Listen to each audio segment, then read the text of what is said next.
Shalom jemaat Tuhan.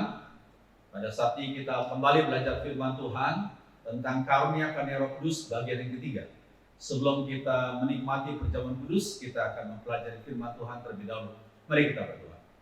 Mohon Roh Kudus, Roh Hikmat, membimbing hamba-Mu bisa menjelaskan firman Tuhan, dan setiap kami yang mendengarkan, supaya kami tidak pulang dengan sia-sia, tapi kami dikuatkan, dihiburkan, dibimbing, diarahkan oleh firman Tuhan. Dengarkan doa kami dalam nama Tuhan Yesus. Amin. Jemaat Tuhan, pada minggu kemarin kita sudah belajar firman Tuhan, dan tentang kita sudah mempelajari akan 7 karunia yang kita sudah lihat dalam Roma 12 ayat 6-8. Bagi saudara yang belum sempat menontonnya, sudah bisa lihat dalam YouTube pada 2 minggu yang lalu, 2 minggu kemudian seminggu yang lalu. Karunia nubuat, karunia melayani, karunia mengajar, karunia menasihati, karunia membagi-bagi sesuatu, karunia memberi pimpinan, dan karunia menunjukkan kemuran. Itulah yang kita sudah pelajari pada 2 minggu belakangan ini. Terus sekarang kita akan mempelajari yang berikutnya. Ternyata karunia Roh Kudus bukan hanya terdapat dalam Roma 12 ayat 6-8, tapi karunia Roh Kudus terdapat dalam 1 Korintus 12. Dikatakan karunia yang ke-8 adalah karunia berkata-kata dengan hikmat. Terus kalian, apa arti karunia berkata-kata dengan hikmat? Karunia ini memberikan kemampuan kepada seseorang untuk membuat satu keputusan yang praktis. Keputusan yang praktis, bukan teoritis, tetapi benar. Keputusan yang praktis dan benar berdasarkan pengetahuannya akan kebenaran prinsip-prinsip firman Tuhan. Jadi orang yang diberikan karunia ini, dia berdasarkan prinsip firman Tuhan, dan dia sudah belajar tentang prinsip etika Kristen yang benar. Etika Kristen yang benar. Etika Kristen yang benar adalah etika yang saya sebut dengan etika yang bertanggung jawab. Tujuannya bertanggung jawab, cara-caranya juga harus bertanggung jawab sesuai dengan kehendak Tuhan. Itulah etika Kristen yang benar. Ada sebagian orang yang mempunyai prinsip tujuannya benar, tapi caranya tidak benar. Itu tidak sesuai dengan firman Tuhan. Etika Kristen yang benar adalah etika tanggung jawab. Etika situasi dan etika tujuan, bagi mereka tidak ada kebenaran yang mutlak. Yang itu semua kebenaran tergantung pada situasi dan tujuannya. Itu etika situasi dan tujuan.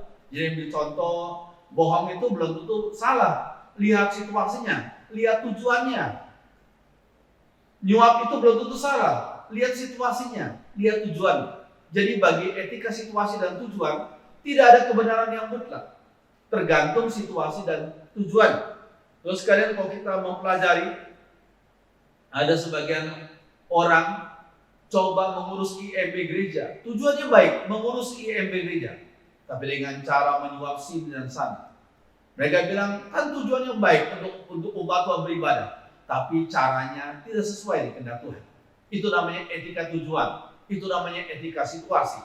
Terus kan kalau kita mempelajari firman Tuhan, pada waktu Raja Daud mau mengambil tabut Allah, dia mengikuti cara orang Filistin. Ditaruhnya tabut Allah itu di kereta yang ditarik oleh kuda. Terus kalian, kemudian ketika kereta yang ditarik kuda itu berjalan, kemudian Daud itu menari-nari beserta dengan orang-orangnya.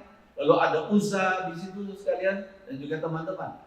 Terus kan, tetapi pada satu tempat itu kuda tergelincir, sehingga tabut itu hampir jatuh, sehingga Uza mau menolong, berperbuatan yang baik, tujuannya yang baik, mau menolong, dia pegang itu tabut Allah. Tapi apa yang terjadi? Uza pada satu setelah dia pegang tabut Allah, dia selamatkan supaya jangan sampai tabut Allah jatuh, dia disambar oleh api dari Allah, mati. Terus kalian, lalu kemudian Raja Daud begitu sedih, dan ada kemarahan juga. Kenapa nih Uza sudah begitu baik kok dia jadi mati? Terus kalian, sebenarnya tujuan baik belum tentu diperkenan Tuhan. Tujuan yang baik kalau caranya salah, ya salah juga di depan Tuhan. Seperti yang dilakukan oleh Raja Daud waktu itu dan oleh orang-orang yang termasuk Uza. Terus kalian, sebenarnya kalau kita mempelajari firman Tuhan, tabut Allah itu nggak boleh ditaruh di kereta yang ditarik oleh kuda, tapi harus diangkut, harus dibopong atau dipanggul oleh orang-orang Lewi. Itulah firman Tuhan katakan demikian. Orang-orang Lewi harus memanggul tabut itu. Itulah cara yang benar. Jadi saudara, menurut versi Alkitab, etika Kristen yang benar itu etika tanggung jawab. Tujuannya harus baik, tapi caranya harus berkenan di hadapan Tuhan. Terus kalau kita mempelajari, ada orang yang berusaha membela Tuhan, dalam tanda kutip ya, membela dengan cara menyuap, berbohong, bahkan membunuh orang lain. Rasul Petrus pernah berusaha membela Tuhan, dia keluarkan pedang, terus kalian, tapi Tuhan nggak berkenan dengan caranya Rasul Petrus. Tuhan berkata, sarungkanlah pedang itu. Terus kalian, jadi Tuhan itu harus meminta kepada umatnya untuk melakukan etika tanggung jawab. Tujuannya harus benar, tapi caranya pun harus benar. Terus kalian, ini suatu hal yang penting. Tuhan sebagai sumber hidup tidak perlu kita bela, apalagi dengan cara-cara yang tidak benar. Yuk kita baca sama-sama. Tuhan sang sumber hidup tidak perlu dibela, apalagi dengan cara-cara yang tidak benar. Kalau Tuhan itu hidup, Tuhan bisa membela dirinya sendiri. Bahkan Tuhan yang selalu membela umatnya. Kita tidak bisa membela Tuhan. Terus sekalian, ini suatu hal yang penting. Tuhan sangat mampu.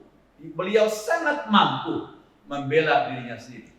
Terus sekalian, kebenaran juga nggak perlu kita bela. Orang berkata, saya membela kebenaran. Orang itu sombong sekali. Kebenaran tidak perlu dibela. Saudara coba pelajari firman. Tidak ada tuntutan bagi umat Tuhan untuk membela kebenaran. Terus sekalian, umat Tuhan harus menjadi pelaku kebenaran dan bukan menjadi pembela kebenaran. Ini firman Tuhan katakan demikian. Jadilah kalian pelaku kebenaran dan bukan menjadi pembela kebenaran. Sebab kalau kebenaran itu sungguh-sungguh benar, kebenaran bisa membela dirinya sendiri. Terus sekalian, ini suatu hal yang penting. Etika Kristen yang benar adalah etika tanggung jawab. Tujuannya harus benar, caranya pun harus benar. Harus bisa dipertanggungjawabkan di hadapan Tuhan. Itu yang ke-8. Yang ke-9 adalah karunia untuk berkata-kata dengan pengetahuan. Terus sekalian, pengetahuannya berkaitan dengan informasi rohani yang diperoleh melalui ketekunannya belajar kebenaran firman Tuhan. Ya, orang ini diberikan ketekunan oleh Tuhan untuk belajar, mempelajari doktrin yang sulit, bagaimana menjelaskan dengan bahasa yang sederhana, sehingga orang tua bisa paham, anak-anak bisa paham, orang sederhana bisa paham, orang yang intelektual bisa paham. Terus kayak ini orang yang diberikan karunia untuk berkata-kata dengan pengetahuan. Terus sekali firman Tuhan berkata, tapi bertumbuhlah dalam kasih karunia dan dalam pengenalan akan Tuhan dan Juru Selamat kita Yesus Kristus. Kita perlu bertumbuh dalam pengenalan akan Tuhan dan Juru Selamat kita. Orang yang tidak bertumbuh adalah orang yang mandek, orang yang nanti akan mengalami kesulitan dalam kehidupan rohaninya. Tapi kita harus bertumbuh dalam pengenalan akan Tuhan. Terus kalian, ini suatu hal yang penting. Orang yang diberikan karunia berkata-kata dengan pengetahuan adalah contohnya para teolog dan para apologetik Kristen. Mereka orang belajar banyak, menggunakan waktu yang banyak untuk bagaimana menjawab pertanyaan-pertanyaan daripada orang-orang luar sana dan Kristen. Dan juga pertanyaan dari orang Kristen sendiri, menanyakan tentang doktrin-doktrin Kristen. Terus kalian, contohnya banyak sekali. Tapi salah satu yang saya ambil karena waktu, yaitu pendeta Dr. Stephen Tong. Beliau diberikan kemampuan, karunia ini, pengetahuan.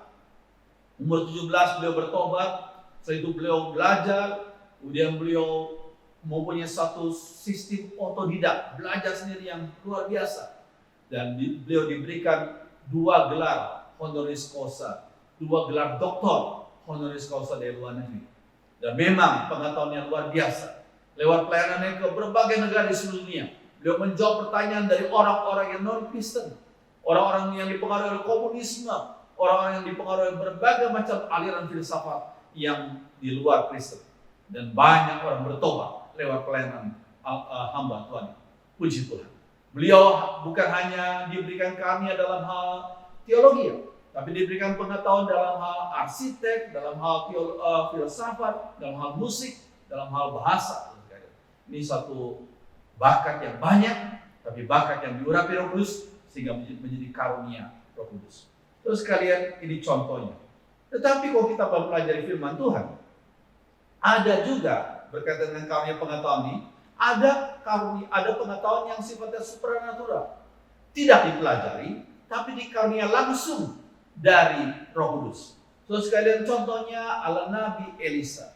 Nabi Elisa adalah nabi yang dipakai Tuhan dalam menolong bangsa Israel dari serangan kelompok atau bangsa Aram. Kita lihat di gambar di situ, Aram adanya di utara, ya di situ ada lihat tanda panah merah. Terus sekalian, nah Elia ini diberikan pengetahuan yang luar biasa. Pengetahuan ketika Raja Aram itu merencanakan serangan kepada orang Israel, dengan dia pilih tempat yang paling konfidensial, itu di kamar tidurnya.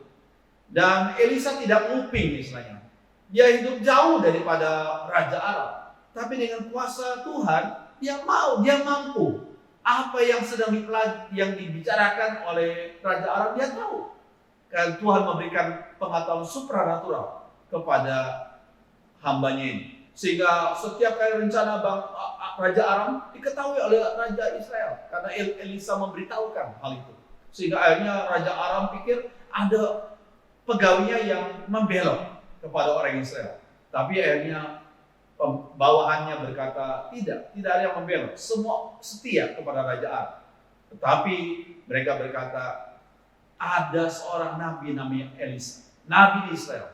Dia yang memberitahukan kepada Raja Israel tentang perkataan yang diucapkan oleh Tuanku di kamar tidur. Inilah pengetahuan yang sifatnya supranatural. Dan kalau kita melihat pengetahuan ini seperti yang dimiliki oleh Tuhan Yesus. Tuhan Yesus sebagai Tuhan, pastinya dia mempunyai pengetahuan yang supranatural. Ya, kalau kita lihat dalam Yohanes 2 ayat 25 dikatakan, dan karena tidak perlu seorang pun memberi kesaksian kepadanya tentang manusia, sebab ia tahu apa yang ada dalam hati manusia. Terus sekalian, ini pengetahuan yang sifatnya supranatural. Bukan dipelajari, tapi Roh Kudus memberikan karunia seperti ini. Terus sekalian, ini adalah karunia pengetahuan. Yang berikutnya adalah karunia yang ke-10, yaitu karunia iman. Nah, saudara sekalian, kalau kita mempelajari kata iman, di sini adalah pistis. Pistis adalah fidelity, kesetiaan kepada semua yang difirmankan Tuhan. Itulah kata pistis, kesetiaan kepada semua yang difirmankan Tuhan. Terus yang karunia iman ini bukan berkaitan dengan keselamatan jiwa. Ya, terus kalian, kalau keselamatan jiwa asal kita beriman, Roh Kudus bekerja, kita percaya Yesus, kita diselamatkan. Tapi karunia iman di sini bukan berkaitan dengan itu, tapi berkaitan dengan kepercayaan, percaya kepada Allah yang mampu melakukan apa saja yang Dia kehendaki. Pokoknya yang penting yang Tuhan kehendaki, bukan yang kita kehendaki, bukan yang kita minta, karena seringkali yang kita minta nggak semua yang kehendak Tuhan. Tapi apa saja yang Tuhan kehendaki dan apa saja yang dijanjikan Tuhan, kita percaya Tuhan mampu melakukan.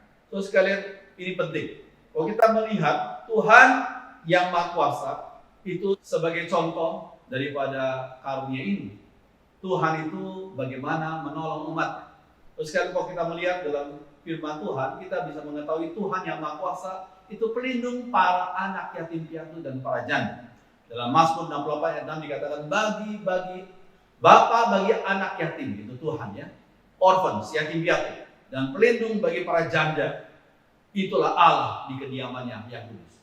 Terus sekarang pada zaman dahulu beda dengan zaman sekarang. Pada zaman sekarang peran perempuan itu walaupun mungkin sudah ditinggal oleh suaminya, kalau mereka bisa bekerja atau mereka bisa berkarya, mereka bisa berbisnis, mereka bisa terus survive, bahkan lebih maju bahkan. Tapi pada zaman itu, seorang perempuan kalau ditinggal suaminya, meninggal dunia, menjadi janda, wah, tidak ada lagi yang menopang hidupnya. Kecuali kalau dia sudah punya anak, anaknya sudah besar, bisa menopang akan kehidupannya. Sehingga janda-janda waktu itu mengalami kesulitan sekali. Sehingga Tuhan di surga itu adalah Tuhan yang menopang kehidupan anak-anak yatim piatu dan para janda yang perlu ditopang. Dan kalau Tuhan mempunyai concern seperti itu, maka Tuhan pasti memberkati orang-orang yang secara tulus ya mau memperhatikan pelayanan para yatim piatu dan janda miskin. Orang kalau punya kemauan yang tulus memperhatikan kehidupan yatim piatu dan para janda, pasti Tuhan memberkati. Contoh klasik daripada karunia iman adalah seorang bernama George F. Muller dari Bristol, Inggris, abad 19. Terus sekalian, beliau adalah dipakai Tuhan untuk menjadi seorang hamba Tuhan yang membuka panti asuhan Kristen yang pertama. Terus sekalian, gambar ini adalah gambar yang sifatnya historical, ya. Beliau dipakai Tuhan untuk menampung 10.024 anak-anak yatim piatu. Dan beliau dipakai Tuhan untuk mendirikan 117 sekolah dan menyediakan pendidikan Kristen bagi 120.000 orang, 120.000 anak. Sudah bisa bayangkan. Dan Muller ini menolak satu hal yang kita perlu perhatikan, menolak untuk meminta uang kepada orang-orang lain. Beliau bertekad tidak mau edarkan list, tapi beliau bertekad untuk melakukan misi iman, faith mission.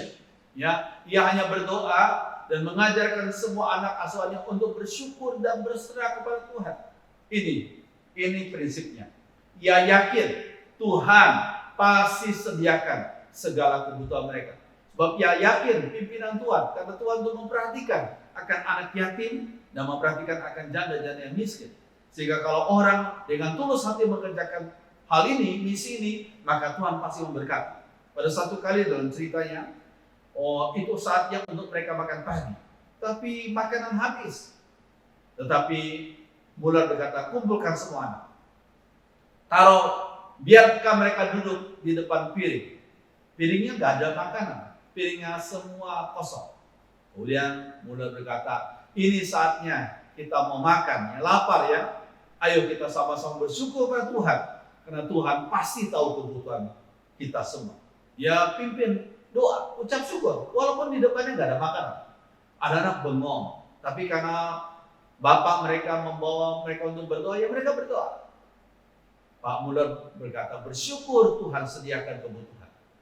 Dan setelah amin, beberapa saat kemudian pintu rumah mereka diketok oleh seorang. Orang itu berkata, saya tidak bisa tidur. Saya selalu ingat akan pelayananmu. Saya membawa berkat untuk kalian. Dan ternyata ketika mereka terima berkat yang cukup untuk mereka makan. Itu pengalaman-pengalaman iman. Itu namanya misi iman. Karena Muller melakukan apa yang menjadi kehendak Tuhan. Yaitu memperhatikan kehidupan janda-janda miskin dan memperhatikan akan yatim piatu. Terus sekalian, itu yang ke-10. Yang ke-11 adalah karunia kesembuhan, karunia menyembuhkan. Nah, karunia menyembuhkan ini saya berikan porsinya agak panjang supaya kita semua mengerti dan tidak salah paham tentang karunia. Terus sekalian, Tuhan Yesus itu menyembuhkan orang-orang sakit dengan metode yang berlain-lainan. Tidak ada metode yang sama. Saya kasih contoh. Tuhan Yesus itu saat menyembuhkan 10 orang kusta, ia cukup mengatakan sesuatu dan terjadi kesembuhan. Ia cukup mengatakan sesuatu. Itu metode yang pertama. Kemudian saat menyembuhkan ibu mertua dari Petrus, ia memegang tangannya dan sembuhlah ibu mertua Petrus itu. Yang berikutnya, saat membangkitkan Lazarus yang sudah mati 4 hari, ia berseru keras di depan kuburan Lazarus yang telah dibuka dengan berkata, Lazarus, marilah keluar. Itu cara atau metode yang ketiga.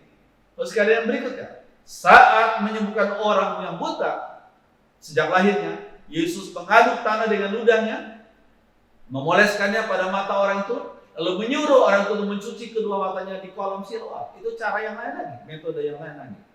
Yang berikutnya, saat menyembuhkan hamba perwira di Kapernaum, Yesus menyembuhkan dari jarak jauh. Nggak pernah bertatapan muka, dari jarak jauh. Terus kan, bagi perempuan yang sakit pendarahan, Yesus izinkan si perempuan menyentuh ujung jubahnya. Sembuhlah perempuan itu. Jadi saudara sekalian, ini merupakan contoh daripada Tuhan tuh nggak pernah memakai metode yang sama. Dia selalu memakai metode yang berbeda-beda. Kenapa demikian? Kenapa tidak diizinkan Tuhan memakai metode yang sama? Karena Tuhan tidak izinkan satu cara pun dikeramatkan. Satu cara pun nggak boleh dikeramatkan. Sebab bukan caranya yang penting, ya, tetapi kehendak dan kuasa Tuhan yang terpenting. Kalau Tuhan menghendaki, segala macam cara terjadi dan terjadi mujizat. Tapi kalau caranya tetap sama dan Tuhan tidak menghendaki, itu tidak akan terjadi mujizat. Terus sekalian, ini berikut. Nah, sekalian berkaitan dengan jemaat yang sakit, Maka Rasul Yohanes menasihati jemaat Tuhan untuk memanggil para penatua jemaat untuk mendoakan dan mengoleskannya dengan minyak dalam nama Tuhan. Pertanyaannya, minyak apa di sini? Saudara sekalian, jawabannya ini pasti bukan minyak urapan. Ini pasti bukan minyak urapan. Sebagian orang salah paham. Mereka bilang ini minyak urapan. Tapi saya bilang ini pasti bukan minyak urapan. Karena orang-orang Yahudi, apalagi para penatua Yahudi yang dilayani, yang bertobat pada Yesus, ya, mereka tahu persis akan segala peraturan Taurat tentang minyak urapan. Dan minyak urapan itu tidak sembarangan dipakai oleh orang-orang biasa. Terus sekalian mereka tahu persis. Nanti kita akan baca. Terus sekalian, ini adalah minyak zaitun, bukan minyak urapan. Minyak zaitun yang bisa dipakai untuk penyakit tular dan bisa penyakit dalam. Ini minyak zaitun. Bisa diminum, bisa di-apply di tubuh saja. Terus sekalian, tentang minyak urapan yang lebih dalam, sudah nanti bisa lihat di bahan PIK saya, Pembinaan Iman Kristen, yang judulnya Mengkritisi Ajaran Mistis tentang minyak urapan dan perjamuan kudus. Di situ saya berusaha menggali lebih dalam tentang minyak urapan dan perjamuan kudus dan ajaran mistis. Nah, saudara sekalian, berikutnya, kalau kita belajar Keluaran 30 ayat 23 sampai 25, ini tentang minyak urapan. Saya ambil dari terjemahan Saryani. Ambillah rempah-rempah yang paling baik, 6 kilo mur cair, 3 kilo kayu manis, 3 kilo tebu harum, dan 6 kilo kayu teja. Tambahkan 4 liter minyak zaitun, dan buatlah minyak upacara, itu minyak urapan, yang dicampur seperti minyak wangi. Jadi minyak urapan itu tidak hanya berisi minyak zaitun, tapi ada mur cair, ada kayu manis, ada tebu harum, ada kayu teja. Semua sudah ada ukuran timbangannya. Ya, sekalian. Jadi sekali lagi sudah ada ingredientsnya, ya, daripada minyak urapan. Kemudian yang berikutnya, ayat 26 selanjutnya, pakailah campuran itu untuk meminyaki kemahku. Jadi minyak urapan itu bukan dipakai untuk orang supaya nggak sakit atau orang sakit bisa sembuh, ya, mobil supaya tidak tabrakan, ya, rumah supaya laku dijual. Tidak. Minyak urapan itu dipakai untuk meminyaki benda-benda di kemah Tuhan. Kemudian minyakilah juga Harun dan anak-anaknya. Minyak urapan dipakai untuk mentabiskan Harun dan anak-anaknya, yaitu imam-imam dan imam besar. Kemudian kita lihat selanjutnya, orang-orang yang akan ditabiskan di lantai raja juga diurapi dengan minyak urapan.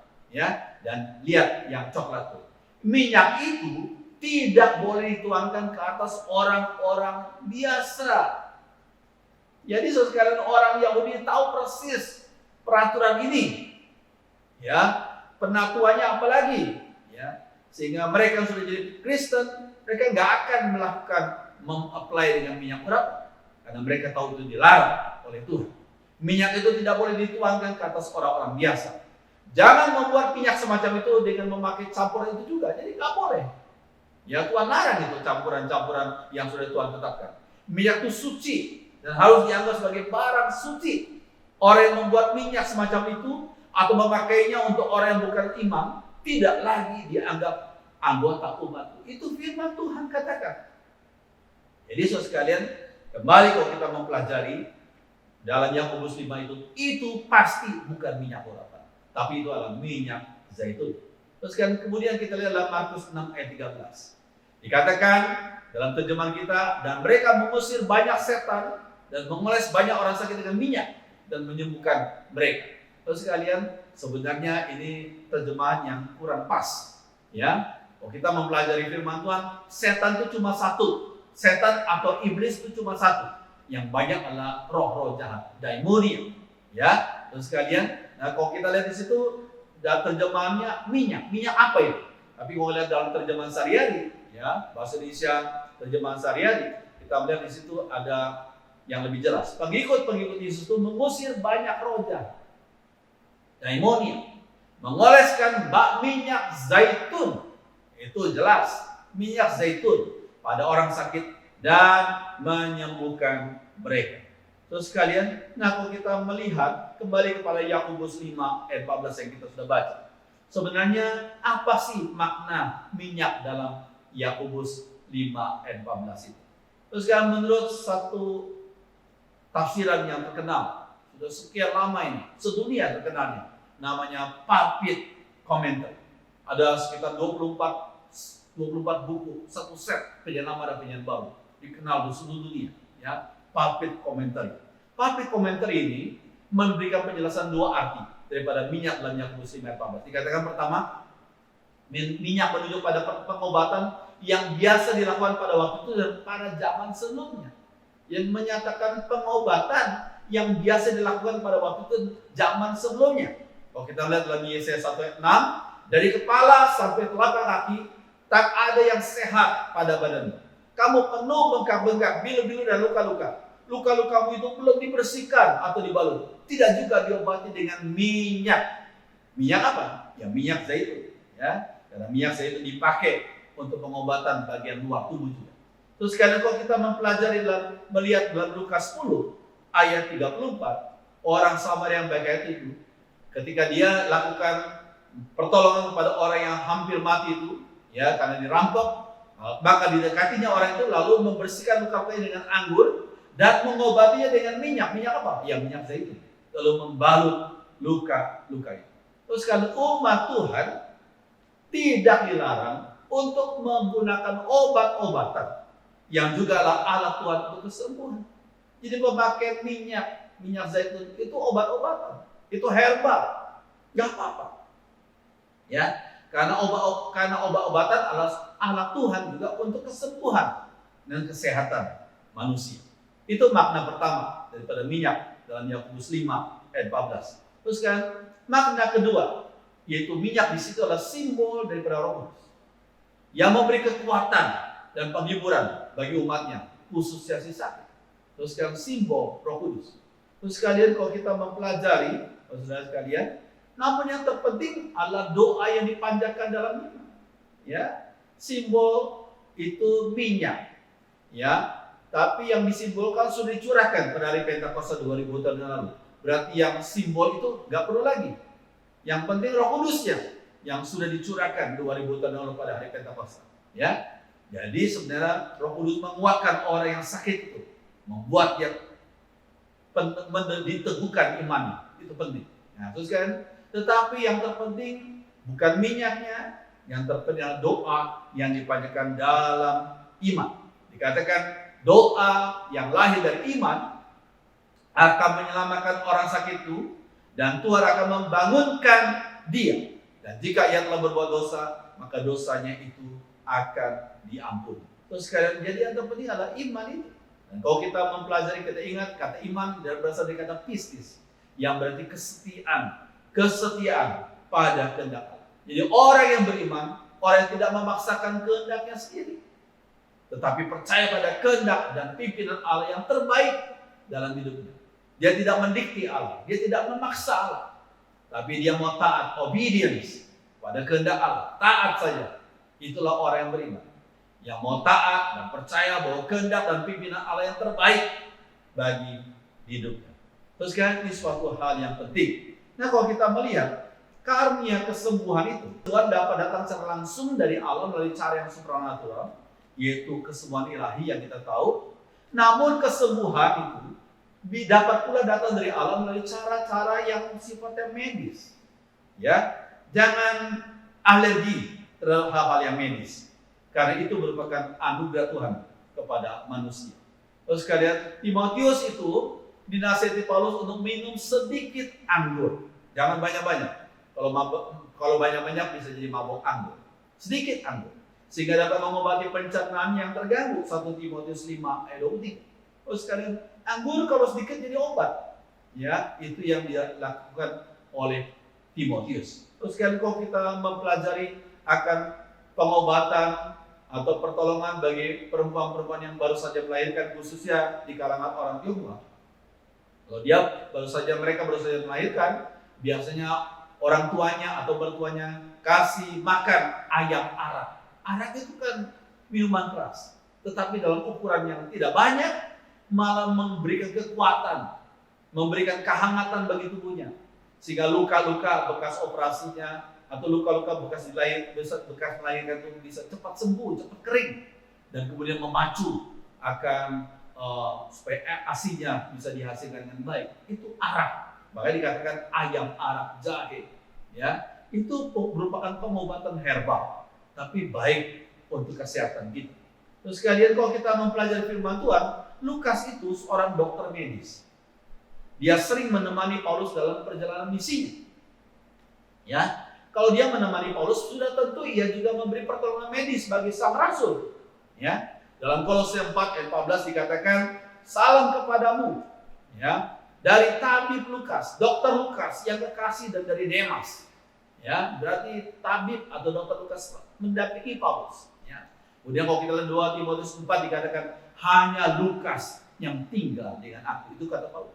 Jadi Lukas cukup lama menemani Paulus dan kita yakin Lukas juga memberikan pertolongan medis kepada hamba Tuhan. Terus sekalian, cuma kalau kita perhatikan Allah itu tidak selalu mau menyembuhkan semua penyakit jasmani seseorang sekarang ini. Sekali lagi, Allah tidak selalu mau menyembuhkan semua penyakit jasmani seseorang sekarang ini. Nanti kalau waktu kita ketemu Tuhan, tentunya tidak ada penyakit lagi. Nanti pada waktu kita mendapatkan tubuh kebangkitan, semua sempurna. Tapi sekarang ini, selama kita di dunia, hidup di dunia, tidak selalu Tuhan mau menyembuhkan semua penyakit jasmani seseorang sekarang ini. Bukan berarti Tuhan gak mampu, Tuhan mampu. Tapi kemampuan, kehendak, kuasa Tuhan itu tunduk pada kehendaknya. Pada kehendaknya yang bebas itu. Tidak bisa kita atur. Terus kalian, kita tidak bisa memaksa Tuhan. Ya, Ia tahu persis yang terbaik bagi umat. Ia tahu persis. Dan kita perlu pahami, yang terbaik tidak identik dengan kesembuhan. Ya, Allah melihat segala sesuatu dengan dari sudut pandang yang lebih luas dibanding kemampuan mata manusia. Ya, pandangan kita sangat terbatas, pengetahuan kita juga sangat terbatas. Allah melihat dari jauh, dari atas dan dari luas, dan Dia tahu yang terbaik. Saya ambil contoh, zaman sekarang di kota besar orang selalu pakai ini, Waze, ya, atau pakai Google Map. Ya. Misalnya ambil contoh, lihat dulu gambar HP, ya, gambar gadget. Kita lihat ada garis ungu, ada garis merah. Biasanya kita selalu lihat kalau kita lewat jalan itu kita maunya cepat, maunya lurus. Biasanya lurus lebih cepat. Tapi ini kali Waze membawa kita untuk belok ke kanan. Wah, ini kan jauh, lebih jauh, mungkin 2 kali. Tapi Waze yang dari atas, dari satelit melihat kalau kamu lurus, kamu akan menghadapi kemacetan luar biasa. Yang pasti akan meminta jauh lebih lama daripada waktu kamu harus belok kanan. Terus kalian, jadi Tuhan tuh seperti, saya yakin Waze ini gak ada arti di depan Tuhan. Tapi sebagai perbandingan saja. Waze dari satelit, dari atas, dia jauh lebih tahu daripada kita yang hanya di bawah ini, di bumi. Terus kalian, Tuhan tuh luar biasa. Tuhan tuh bijak sekali. Terus sekali, Paulus itu pernah dipakai Tuhan untuk melakukan banyak mujizat. Bahkan pernah membangkitkan Eutikus yang mati. Ya, terus kalian, tetapi Tuhan izinkan Paulus menderita duri dalam dagingnya. Itu penyakit dalam 2 Korintus 12 ayat 7. Terus kan kita lihat dalam terjemahan Syariah. Tapi agar saya jangan terlalu sombong, karena penglihatan yang luar biasa itu, saya diberikan semacam penyakit, langsung diterjemahkan penyakit oleh terjemahan Syariah, yang merupakan alat iblis. Penyakit itu diberikan untuk memukul saya agar tidak menjadi sombong. Terus kalau kita perhatikan, maksudnya apa? Penyakit apa ya? Terus kan pada zaman Paulus hidup, ada satu macam penyakit yang namanya epilepsi, ayan. Itu dianggap sebagai ditunggangi iblis. Jadi kalau ada orang yang sakit ayan berpapasan dengan orang yang sehat, maka orang yang sehat akan buang ludah. Maksudnya dia menghalau, jangan sampai roh jahat menerkam mereka. Ya, jangan sampai roh jahat yang ada di tubuh orang yang kena epilepsi itu menerkam orang yang sehat. Makanya mereka buang ludah. Nah, sekarang kalau kita lihat dalam Galatia 4 ayat 14, ada satu ayat. Sungguh demikian keadaan tubuhku yang merupakan pencobaan bagi kamu, namun kamu tidak menganggapnya sebagai sesuatu yang hina dan menjijikkan. Dalam bahasa Inggris dikatakan, you did not spit at me. Kamu tidak buang ludah terhadap aku. Kamu tidak buang ludah terhadap aku. Tapi kamu telah menyambut aku sama seperti menyambut seorang malaikat Allah. Malah sama seperti menyambut Kristus Yesus sendiri. Kenapa demikian? Kenapa sampai Paulus menyebut demikian? Pertanyaannya, apakah Paulus mengalami sakit epilepsi? Kita tidak bisa bayangkan, seorang pendeta besar, seorang misioneri besar, seperti Paulus kena sakit epilepsi. Satu hal yang seolah-olah gak sinkron, ya. Tapi mungkin itu terjadi, ya, karena sebagai duri dalam daging. Kemudian kalau kita lihat dalam Galatia 6 ayat 11, Paulus menuliskan, lihatlah bagaimana besarnya huruf-huruf yang kutulis kepadamu dengan tanganku sendiri. Huruf-huruf yang ditulis oleh Paulus itu besar-besar. Mengapa tulisan sang rasul besar? Terus sekalian, kenapa? Nah, sekalian, kemungkinan ada masalah pada matanya. Orang yang matanya tidak lihat secara jelas, maka tulisannya akan besar-besar. Nah, kalau saudara dalam kitab Galatia juga, ya, 4 ayat 15, betapa bahagianya kamu pada waktu itu. Ini orang-orang di Galatia waktu menyambut Paulus. Dan sekarang di manakah bahagiamu itu? Karena aku dapat bersaksi tentang kamu, bahwa jika mungkin kamu telah mencungkil matamu dan memberikannya kepadaku. Mencungkil mata mereka. Berarti ada masalah apa pada mata Paulus? So, sekalian, sebagian penafsir mengatakan setelah Paulus alami kebutaan selama 3 hari, karena buta waktu dia mau menganiaya Tuhan di Damsyik, di Damaskus itu, 3 hari dia buta. Tuhan mengutus Ananias untuk mendoakan dan dia bisa lihat kembali. Tapi oleh kehendak Tuhan, Tuhan izinkan hambanya ini tidak punya penglihatan yang sempurna lagi, ya, sehingga ia selalu butuh juru tulis untuk mencatat semua suratnya.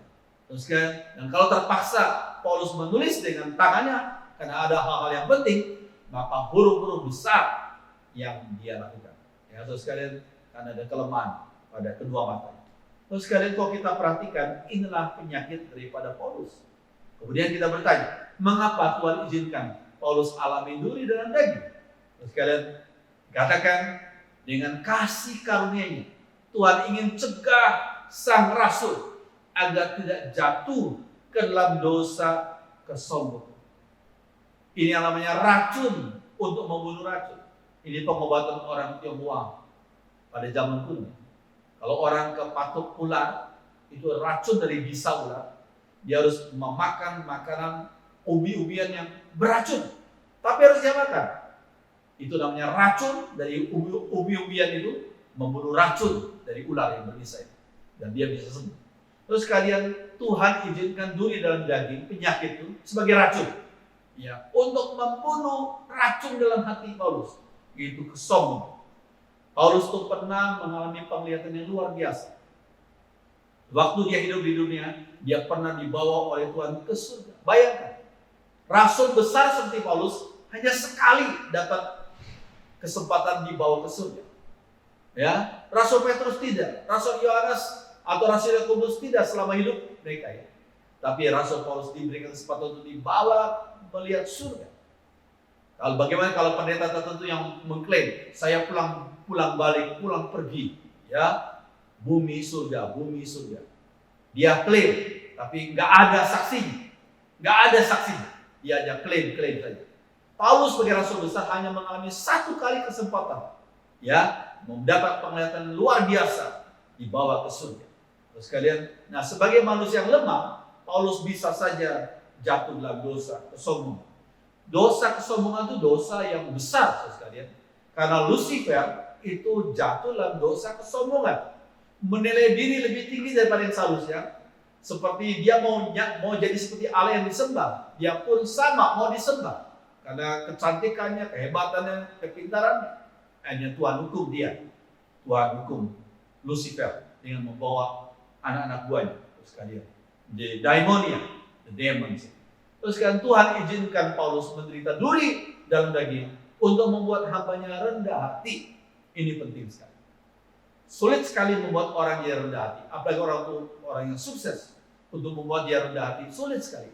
Sehingga Tuhan izinkan penyakit ada pada tubuh Paulus. Sekalian, Tuhan itu izinkan pengalaman pahit dan kegagalan terjadi dalam hidup kita juga. Ya, mungkin ada penyakit, mungkin ada PHK, mungkin kita gagal dalam bisnis, mungkin kita mengalami pilot, mungkin kita mengalami masa-masa sulit dalam hidup. Sebelumnya lancar-lancar saja, tapi Tuhan izinkan pengalaman pahit supaya kita tidak sombong. Kita berkata, terima kasih Tuhan. Tuhan izinkan duri dalam daging Paulus supaya dia tidak sombong. Tuhan izinkan agar pengalaman pahit terjadi dalam hidup kami supaya kami tetap bersandar kepada Tuhan saja. Biar firman Tuhan jadi berkat, menguatkan, membimbing kita. Mari jemaat Tuhan kita berdiri, kita nyanyikan lagu ini, Indah Rencana-Mu Tuhan.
Mari kita berdoa. Kami bersyukur karena Tuhan selalu punya rencana yang indah bagi anak-anak-Mu.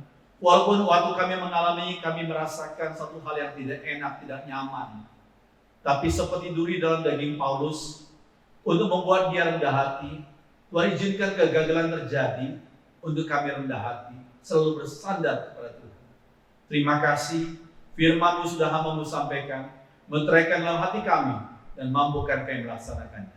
Dalam nama Tuhan Yesus, kami sudah berdoa. Semua orang beriman mengatakan, amin. Silakan.